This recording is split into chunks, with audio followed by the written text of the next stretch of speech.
नमस्कार, आप देख रहे हैं सूर्य टाइम्स। अभी मैं हूँ प्रियांगी मेहता जी घर। ये है बीपीएससी 68 की टॉपर। तो सबसे पहले इनको बहुत बहुत शुभकामनाएं। जी सर, धन्यवाद। वो कहते हैं ना कि मेहनत इतनी खामोशी से करो कि सफलता शोर मचा दे। वही वाली बात हुई है। इन्होंने इतनी खामोशी से मेहनत की है कि इनकी सफलता शोर मचा दी पूरे प्रदेश में। और मुझे यहाँ आने के लिए, मैं बता रहा हूँ, मुझे यहाँ आने के लिए गलियों से होकर आना पड़ा। ये उन गलियों से मैं चल के आया हूँ जहाँ पे कहीं पानी जमा हुआ है, कहीं टूटा फूटा है सड़क। तो भैया, अगर आपको आना है तो यही सब झेल के आना होगा। यही होता है टॉपर। शिक्षा की यही पावर है कि जहाँ है वहाँ आपको पहुँचना पड़ेगा। तो आप अपनी सफलता के बारे में 2 शब्द बताएं, कैसा लगा? ऑब्वियसली बहुत अच्छा लग रहा है और मेरे से भी ज़्यादा खुश मेरे परिवार वाले हैं, पूरा मोहल्ला खुश है और सब मेरे पे प्राउड फील कर रहे हैं। तो ये जो एक मोमेंट है, वो जो कलेक्टिव एनर्जी होती है ना सबकी, वो काफ़ी स्ट्रॉन्ग है। जैसे आपने बोला, मेरे घर तक जो गलियाँ आती हैं वो काफ़ी संकरी है, लेकिन यहाँ जो लोग हैं उनके दिल काफ़ी बड़े हैं, चौड़े हैं जी, बहुत बड़े, बहुत चौड़े हैं। तो देखिए, यही होता है टॉपर।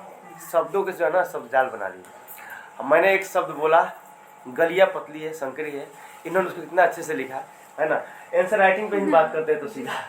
तो ऐसा मेरा भी मानना है, बाकी टॉपर का भी मानना है कि आंसर राइटिंग काफ़ी महत्वपूर्ण है। उस पर आपको क्या कहना है? See answer writing obviously practice लगती है उसमें, लेकिन इवैल्यूएशन, जैसे आपको पता कैसे चलेगा कि आप अच्छा लिख रहे हो? कोई तो एक कंटेक्स्ट होना चाहिए जो आपको ये बता सके हाँ कि you are on the right path, right. तो जब मैं कॉलेज में थी तो जो मेरे प्रोफेसर्स थे, तो जब मैं कॉपीज लिखती थी, जब मैं एग्जाम्स देती थी, तो उनसे मेरे को काफ़ी पॉजिटिव फीडबैक मिला कि हाँ, this is the right way to right. जी, ग्रेजुएशन कब हुई आपकी? 2022 में। 2022 में। और जस्ट उसके बाद आपने फॉर्म भर दिया 68 वाला, हाँ जी। है ना। 67 नहीं भर पाई थी? नहीं, क्योंकि उस टाइम मैं ग्रेजुएशन कर रही थी। देखिए, एक और चीज़ सामने आती है कि उम्र कोई मायने नहीं रखती है। अगर आप जस्ट ग्रेजुएशन किए और आपने मेहनत करी तो सफलता भी आप ही की है ना। तो क्या आपको पोस्ट मिला आपको?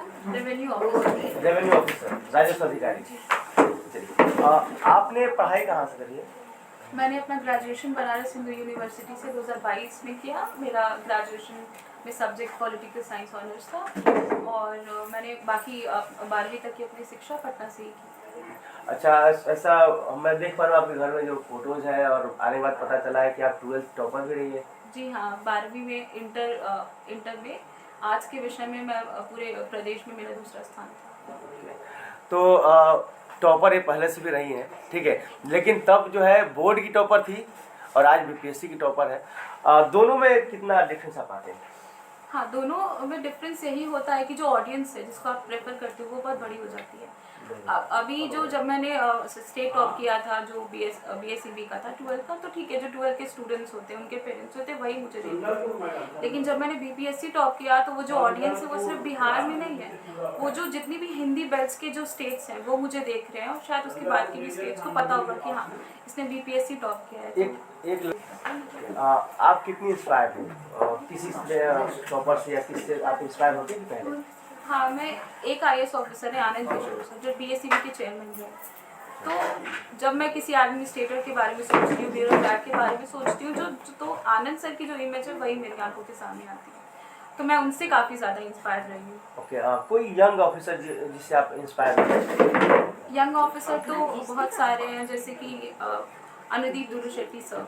17 टॉपर। एग्जैक्टली, तो वो हाँ, आंध्र प्रदेश। अनुदीप दुलू शेट्टी सर मुझे पर्सनली काफ़ी अच्छे लगे थे, उनकी स्ट्रैटेजी अच्छी लगी। अच्छा, उनकी जो आपने किया है वही बताना है आपको। और मैं ये इसलिए पूछ रहा हूँ कि टॉपर की लिस्ट जो है, बहुत सारी किताबें पढ़ी जाती है ना। जब भी किसी को जरूरत होता है, विद्यार्थी वो तैयारी शुरू करता है तो जाकर देखता है टॉप बुक टॉपर्स भाई, है ना, सिंपल सी बात।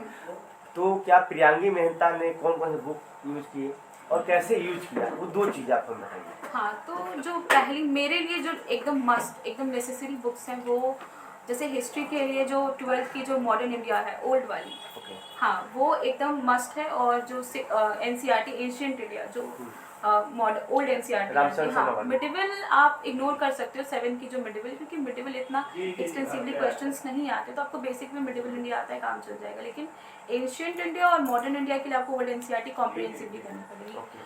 और ज्योग्राफी के लिए 9th 10th और 11th 12th की ज्योग्राफी, उतना आपने कर लिया ज्योग्राफी, उसके लिए काफ़ी है। NCERT, हाँ, NCERT ज्योग्राफी के लिए NCERT। और उसके बाद जो पॉलिटिकल, जैसे पॉलिटिकल साइंस है, तो जिनका ऑनर्स नहीं है लेकिन फिर भी लक्ष्मीकांत पढ़ना। आपका ऑनर्स था ना? हाँ, मेरा ऑनर्स था, तो मैंने बहुत एक्सटेंसिवली पढ़ा है ना अलग अलग सोर्सेज से। लेकिन जिनका नहीं है तो लक्ष्मीकांत तो एक मस्ट हैव बुक है। लेकिन अगर उसके अलावा आपको कोई टॉपिक ऐसा लग रहा है कि उसमें नहीं है, बहुत सारी चीज़ें हैं, तो आप NIOS जो है उसकी स्टडी मटेरियल आती है, वो काफ़ी एनरिचिंग होती है। पॉलिटिकल साइंस, तो इनका मीडियम जो है इंग्लिश मीडियम है ना? जी। तो हालांकि मीडियम से घबराना नहीं है, माध्यम परीक्षा का है, ठीक है। आपकी सफलता का मानक वो नहीं तय करता। तो इससे आपने अभी पॉलिटी वाली बताया, ज्योग्राफी बताया, आपने हाँ, हिस्ट्री बताया, हाँ। और इकोनॉमिक्स और बाकी IR के लिए बात। इकोनॉमिक्स के लिए NCERT बिल्कुल नहीं, क्योंकि आपको समझ नहीं आएगी। अगर आपने इकोनॉमिक्स बैकग्राउंड नहीं, आपको समझ नहीं आएगी। इकोनॉमिक्स के लिए मैं कहूँगी कि योजना जो मंथली मैगजीन आती है, तो साल में अगर 12 एडिशन है, तो उसमें से हर एडिशन में 2-3 टॉपिक, तो जैसे फाइनेंशियल इंक्लूजन आ गया, जो गवर्नमेंट की फाइनेंशियल सेक्टर की स्कीम्स है, जैसे कि डिस्कॉम रिफॉर्म्स है, पावर सेक्टर रिफॉर्म्स है, कुछ भी। तो योजना में जितनी भी इकोनॉमी से रिलेटेड क्वेश्चन है, अगर आप उनको लिख लो, उनके नोट्स बना लो, फिर राज्यसभा टीवी पे एक पर्सपेक्टिव आता है, इस पे भी। संसद टीवी हो गया। हाँ, मेहता जी ने कहा है राज्यसभा टीवी। मैं पॉइंट आउट इसलिए कर रहा हूँ कि ये तब से देख रही होंगी जब LS टीवी RS टीवी अलग अलग रहा होगा, है ना? मैं जब अब संसद टीवी हो गया। 10th 11th में थी, मैंने तब से उसको देखना एक शुरू मिनट, किया था। टीना डावी का भी सही हाल था? नहीं, हाल वो नहीं। हाल का मतलब ये वो भी इंटर से तैयारी शुरू जी कर हाँ, दी? तो मेरा 11th 12 में ह्यूमैनिटीज था। जो भी बच्चे ह्यूमैनिटीज लेते हैं, जनरली एक मूड दिमाग बन गया था कि हाँ, हम हाँ, एक दिमाग में आइडिया होता है कि सिविल सर्विसेज करना। जो भी ह्यूमैनिटीज लेते हैं, वो एक कॉमन फैक्टर होता है। एक सच्चाई ये भी है मैम कि अगर पहले हम डिसीजन ले लेते हैं और या कोई गाइड कर देता है हमें, तो सफलता के चांस ज़्यादा हो जाते हैं। सच है? हाँ, डेफिनेटली वो तो होता है। मतलब जैसे आपके पेरेंट्स, खासकर गाइड तो पेरेंट्स, क्योंकि पेरेंट्स ही हैं जो कंसिस्टेंटली आपको सपोर्ट और गाइड कर सकते हैं, और आपको एक सुपरविजन भी उनका रहता है कि आप सही डायरेक्शन में जा रहे हो कि नहीं। तो मेरे केस में भी हाँ, मेरे पापा ने बोला कि हाँ, सिविल सर्विसेज जैसी कोई चीज़ होती है, तुमको करना चाहिए। उन्होंने कुछ जॉब वगैरह कुछ इस टाइप से पढ़ाई वगैरह? नहीं, मेरे पापा तो, उनकी इलेक्ट्रॉनिक रिपेयर शॉप है। हाँ, वो भी सिविल सर्विसेज में जाना चाहते थे, लेकिन अनफॉर्चुनेटली वो जाने। यानी कि अपने पिता के सपना पूरा कर दिए, ये भी तो बात है। हाँ, पापा का सपना था, लेकिन इनिशियली जब आप छोटे होते सी, हमारे आइडियाज एस्पिरेशंस वो ऐसे आइसोलेशन में तो नहीं फॉर्म होते ना। जो हमारा सोशल मिलियो होता है, आपकी फैमिली बैकग्राउंड, वो सब उसको इन्फ्लुएंस करती है। जैसे कि Bihari middle class family, nuclear scientist बनने का कोई नहीं सोचता, अरे न्यूक्लियर साइंटिस्ट सही बनना बात है। हाँ, या फिर न्यूक्लियर फिजिसिस्ट बनना है, या फिर कुछ भी एस्ट्रोनॉमी में जाना। नहीं, लोग क्या सोचेंगे? लोग सोचेंगे कि अल्टीमेटली सिविल सर्विसेज, उससे ज़्यादा कुछ नहीं सोच सकते। एक कहावत है कि हमारे यहाँ से जब बच्चा जन्म लेता है, तभी जो है माता पिता जो है उसको BPS IAS और SDM है ना, इस सब का सपना देखने लगते हैं। कहावत है बहुत फेमस। तो क्या आप इसे मानती हैं बिहार के परिप्रेक्ष्य में? हाँ, बिहार के, जैसे मैंने बोला, एक बिहारी मिडिल क्लास फैमिली के लिए, एलीट क्लास में भी होता हूँ, मिडिल क्लास फैमिली के लिए जो हाईएस्ट एस्पिरेशन हो सकता है वो है सिविल सर्विस। चलिए, प्रकाश पंत तो मुझे पर्सनली वो मेरे फेवरेट, उनका जो एडिटोरियल्स आता है मैं उसको मिस नहीं करती। तो ORF के जो आर्टिकल्स होते हैं उसमें आपको सब कुछ मिल जाएगा, इंटरनेशनल रिलेशन का, पैशन वाली इंस्टिंक्ट होती है, सबकी एक्टिव हो जाती है। तो नेशंस के साथ भी यही था। WHO उस टाइम क्या हुआ, WHO एकदम ऐसा लग रहा था एग्जिस्ट नहीं करता। सारे इंटरनेशनल ऑर्गेनाइजेशन, उनका जो रोल था वो एकदम, हाँ बिल्कुल, सारे जो नेशनल जिनसे एक्सपेक्ट किया जाता था कि वो उस टाइम चीज़ों को संभालते, उन्होंने नहीं संभाला। तो नेशंस सेल्फ सर्वाइवल मोड में आ गए। वही इंटरनेशनल लेवल पे एक एनार्की वाला सिचुएशन हो गया। तो नेशन सेल्फ सर्वाइवल का सोचने लगे, तो सबने सोचा कि डिपेंडेंस कम करो दूसरों पे। इतना सोचती कैसे? इतना वो मैं तो ये सोच रहा हूँ कि 22 साल की एक लड़की है, 23, अभी मैं 26 जनवरी को 23 साल की हो जाऊंगी। 26 साल है तब 23 होगी, ठीक है? तो 26 साल की, ठीक है, तो बर्थडे विश करना भूले। तो ये 22-23 साल की जो है लड़की इतनी सोच कैसे पा रही है? आप समझ सकते BHU में जाने के बाद शायद इतना। BHU में 6 महीने रही, उसके बाद तो मैं घर पे ही रही। लेकिन हाँ, BHU में डेफिनेटली मैं ऐसे लोगों से मिली, वहाँ पे अलग अलग देश के, अलग अलग स्टेट्स के लोग, वहाँ के प्रोफेसर्स काफ़ी नॉलेजेबल हैं। तो हाँ, वो एक तो कैटलिस्ट था मेरे लिए। तो मैं जैसे पढ़ती गई, बाकी मैंने वहाँ पे भी सीखा। तो दोनों का एक बहुत प्रसिद्ध कहावत है कि अगर आप यूनिवर्सिटी का चक्कर भी लगा रहे हैं तो बहुत सारा ज्ञान आप पा जाएंगे। 6 महीने में इन्होंने काफ़ी चीज़ सीखा वहाँ से। हाँ। चलिए मैम, तो एक बड़ा सेक्शन इस बार से जो हम देखने को मिला लगता है 2-3 साल से, वो है एसे का। एक नया पेपर इंट्रोड्यूस हुआ, BPSC में पहले से था। तो एसे के बारे में आपका क्या नजरिया, कैसे आपने लिखा और टाइम मैनेज कैसे? 2-3 चीज़ हो। नहीं, ऐसे में टाइम मैनेजमेंट की ज़रूरत नहीं होती, आपके पास सफिशिएंट टाइम होता है। वो GS में प्रॉब्लम होती है, क्योंकि ऐसे पेपर काउंट नहीं होता, उसमें आपको जितना मन करे, जितना आपका स्पीड के हिसाब से आप लिख पाते हो उतना लिख लो। और दूसरी चीज़, ऐसे में कुछ लोगों को लगता है कि पीछे पहले आप रफली देख लो क्या लिखना है क्या नहीं लिखना है, लेकिन मेरे कंटेक्स्ट में मुझे लगता था कि जैसे मैं लिखती थी मेरे थॉट्स वो जनरेट होते रहते थे, तो मेरे से वो पहले से कुछ डिसाइड करना मेरे साथ पॉसिबल नहीं हो पाता था। तो मैंने वैसा कुछ नहीं किया।